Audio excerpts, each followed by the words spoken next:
भूमि विवाद एवं मद्य निषेध को लेकर हुई बैठक।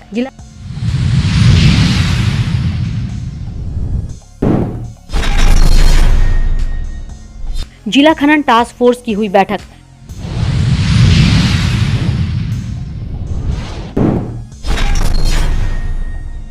महिला सशक्तिकरण को लेकर पोस्ट बजट वेबिनार का हुआ आयोजन।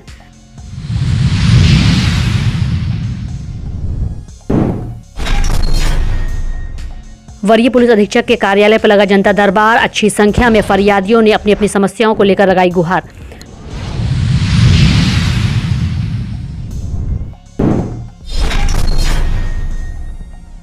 विकास रजिस्टर वर्जन 2.0 की भूमिका से संबंधित प्रशिक्षण कार्यक्रम का हुआ आयोजन।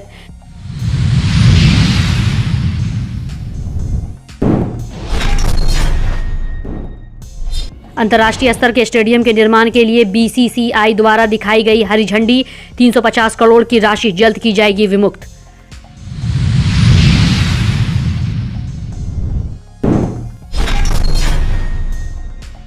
रैयाम थाना की पुलिस ने 3 लोगों को नशे की हालत में किया गिरफ्तार।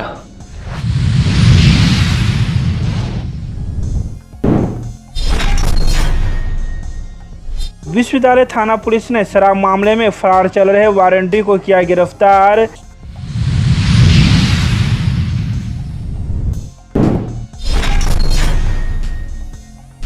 मिथिला विश्वविद्यालय के परीक्षा विभाग में उम्री छात्र छात्राओं की भीड़, समस्या का नहीं हो रहा है निराकरण।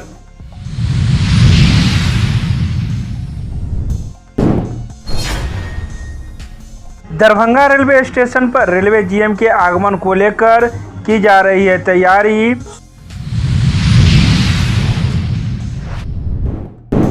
मुंबई जाने वाली ट्रेन में यात्रियों की परेशानी बढ़ी, एक दूसरे पर चढ़ते नजर आए यात्री।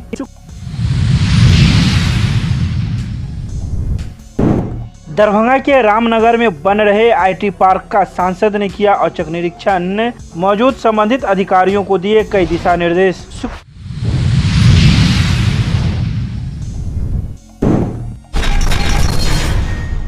जिलाधिकारी दरभंगा राजीव रोशन की अध्यक्षता में भूमि विवाद से संबंधित मामले एवं मद्य निषेध अभियान को लेकर जिलाधिकारी के कार्यालय कक्ष में बैठक आयोजित की गई।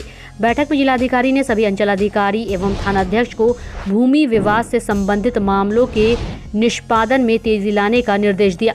बैठक में जिलाधिकारी ने बारी बारी से अंचलों के लंबित भूमि विवाद की समीक्षा की। उन्होंने भूमि विवाद से निष्पादन हेतु संबंधित वार्ड टोला में कैंप लगाकर विवाद निपटारा करवाने का निर्देश दिया।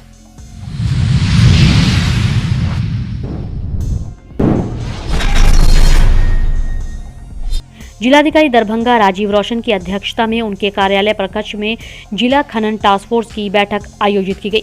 बैठक में जिला खनन पदाधिकारी ने बताया कि खनन से समाहरण में वर्ष 2022-23 के लिए दरभंगा जिला को 37 करोड़ 23 लाख 29 हजार रुपए का लक्ष्य दिया गया था। इसके विरुद्ध फरवरी 2023 तक 19 करोड़ 73 लाख 26 हजार रुपए की वसूली की गई है। उन्हें बताया कि 232 पंजीकृत चिमनी भट्टों में से 171 भट्टेदार द्वारा पूर्ण भुगतान कर दिया गया है। बालू खनन में लक्ष्य से अधिक की वसूली हुई है।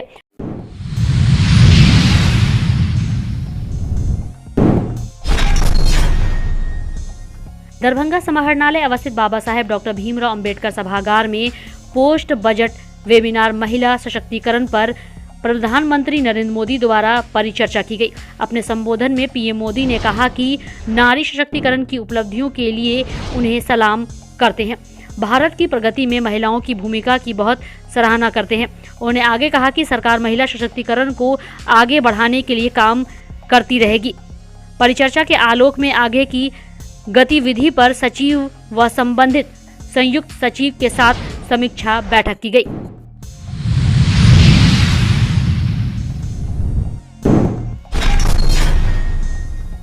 वरीय पुलिस अधीक्षक के कार्यालय पर प्रत्येक शुक्रवार की तरह इस शुक्रवार को भी दरभंगा के वरीय पुलिस अधीक्षक अवकाश कुमार का जनता दरबार लगा। वहीं दरभंगा जिला के विभिन्न थाना क्षेत्रों से फरियादी अपनी अपनी फरियाद लेकर जनता दरबार में पहुंचे थे। इनमें जमीनी विवाद से लेकर मारपीट, हत्या, सरस्वती पूजा विसर्जन के दौरान एक ही समुदाय के लोगों के बीच आपसी विवाद के कारण मारपीट में अब तक न्याय नहीं मिलने सहित अन्य कई बातों को लेकर फरियादी शिकायत को लेकर जनता दरबार में गुहार लगाने पहुंचे हुए थे। आए हुए कर फरियादियों से बात किया तो इन लोगों ने क्या कुछ शिकायत की, आइए आपको सुनाते हैं।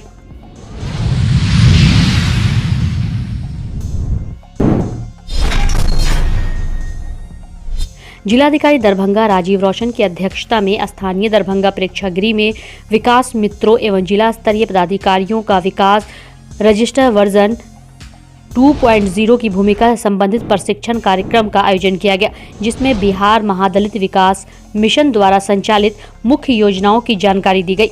मुख्यमंत्री अनुसूचित जाति एवं जनजाति सिविल सेवा प्रोत्साहन योजना, अनुसूचित जाति जनजाति अत्याचार अधिनियम निवारण 1989 के संबंध में विस्तृत जानकारी दी गई।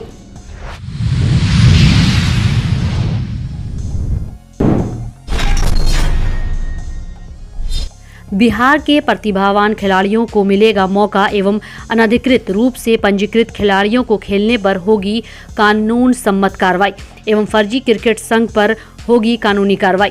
उपरोक्त बातें बिहार क्रिकेट एसोसिएशन के टूर्नामेंट कमेटी के संयोजक ज्ञानेश्वर गौतम ने दरभंगा पहुंचकर संवाददाता सम्मेलन के दौरान कही। उन्होंने कहा कि बीसीसीआई द्वारा बिहार में क्रिकेट के विकास और खिलाड़ियों को खेलने हेतु सुविधा के लिए जो भी संसाधन की आवश्यकता होगी उसे बीसीसीआई हर संभव पूरा करेगी।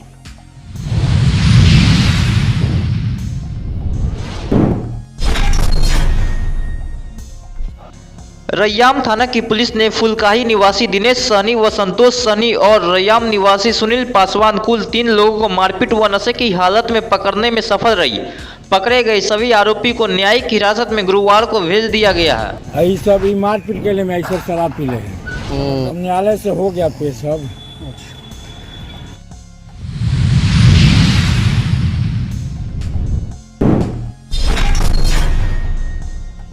शुक्रवार को विश्वविद्यालय थाना पुलिस ने लक्ष्मी सागर के रहने वाले राजकुमार चौधरी के पुत्र राजेश कुमार को गिरफ्तार कर लिया है।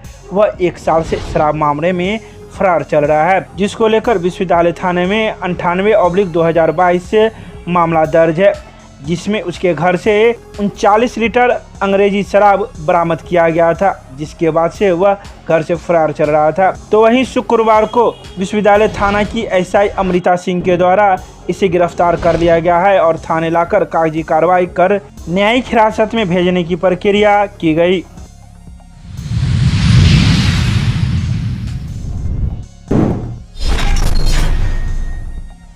शुक्रवार को मिथिला विश्वविद्यालय के परीक्षा विभाग में छात्राओं की भीड़ उमड़ पड़ी। यह वह छात्र थे जिनके परीक्षा फल लंबित हैं या फिर उनके रोल नंबर में किसी प्रकार की कठिनाई है या फिर अन्य कठिनाइयों को लेकर वे परीक्षा विभाग में परीक्षा नियंत्रक डॉक्टर आनंद मोहन मिश्र से मिलने पहुंचे थे, जहां उन्होंने छात्राओं के तो आवेदन ले लिए, साथ ही उन्होंने मीडिया के माध्यम से कई बातों का जिक्र किया। उन्होंने ये जो अभी रिजल्ट निकला है ना पार्ट 1 का, जिसमें साइंस आर्ट्स कॉमर्स तीनों फैकल्टी का हमने निकाल दिया रिजल्ट, समय पर में रिजल्ट निकल गया। अब ये जो जितना भी रोल नंबर है, जो रोल नंबर सुधरा हुआ था उसका तो रिजल्ट निकल गया। छात्र ने खुद अपने से ही गलती कर लिया है।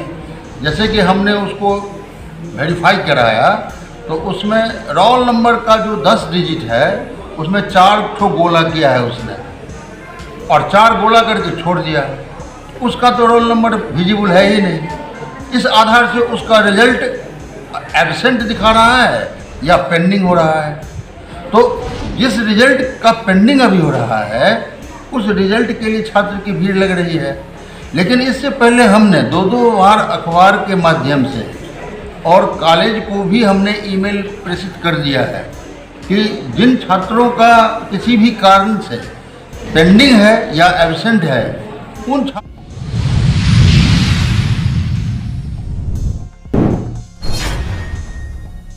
शुक्रवार को दरभंगा रेलवे स्टेशन पर साफ सफाई के साथ साथ यात्रियों की अन्य सुविधाओं को लेकर रेलवे प्रशासन सतर्क था। जहां तक साफ सफाई की जा रही थी, इसके अलावा स्टेशन पर टूटी हुई टंकियों को भी ठीक किया जा रहा था। जब इसके बारे में जानकारी प्राप्त की गई तो कई कर्मियों ने बिना कैमरे के कहा कि शनिवार को रेलवे जीएम का आगमन हो रहा है। इसके दौरान यह साफ सफाई की जा रही है। वे स्टेशन सहित अन्य जगहों का औचक निरीक्षण करेंगे और कई जानकारियां प्राप्त करेंगे।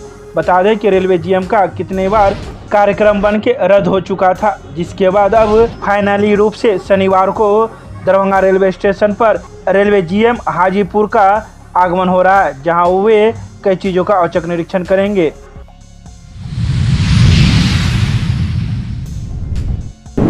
शुक्रवार को दरभंगा रेलवे स्टेशन से खुलने वाली जयनगर से लोकमान्य तिलक मुंबई जाने वाली ट्रेन में यात्रियों की संख्या काफ़ी देखी गई।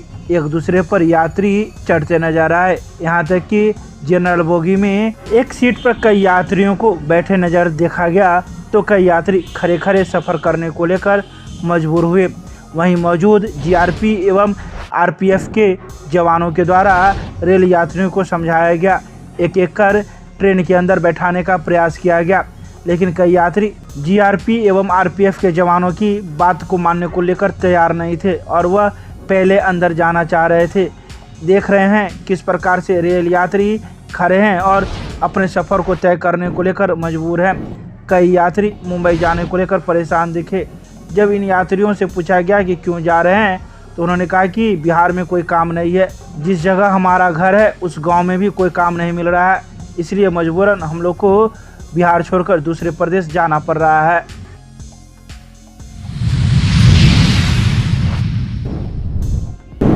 शुक्रवार को भारत सरकार की महत्वाकांक्षी योजना के अंतर्गत दरभंगा के रामनगर में निर्माणाधीन आईटी पार्क का दरभंगा के सांसद डॉक्टर गोपाल जी ठाकुर ने निरीक्षण किया। इस दौरान सांसद ने आईटी पार्क के डीजी अरविंद कुमार एवं डायरेक्टर राजीव रंजन से दूरभाष पर बात कर इसके निर्माण एवं उद्घाटन को लेकर कई दिशा निर्देश दिए। वहीं उन्होंने परिसर में मिट्टीकरण का कार्य जल्द पूरा करने को कहा। सांसद ने कहा कि प्रधानमंत्री के जय जवान जय किसान जय विज्ञान एवं जय अनुसंधान के मंत्र को चरितार्थ करते हुए दरभंगा में आईटी पार्क का निर्माण कराया जा रहा है। उन्होंने कहा कि उनके ही कार्यकाल में इस आईटी पार्क का जमीन रजिस्ट्री एवं निर्माण कार्य प्रारंभ हुआ था और अब जल्द ही यह क्रियाशील भी होने जा रहा है। Software technology parks of India द्वारा 9,90,16,00,000 रुपये की लागत से 2 एकड़ भूमि पर 16,171 स्क्वायर फीट में बन रहे इस आईटी पार्क के जल्द निर्माण हेतु कई बार विभागीय केंद्रीय मंत्री से मुलाकात कर चुके हैं। उन्होंने कहा है कि इस आईटी पार्क में मुख्य सॉफ्टवेयर कंट्रोल कार्य, कॉरपोरेट सेक्टर को इंटरनेट उपलब्ध कराना, बीपीओ का संचालन, नए स्टार्टअप का प्रमोशन एवं वर्क प्लेस मुहैया कराने सहित कई सुविधाएं उपलब्ध कराई जाएगी।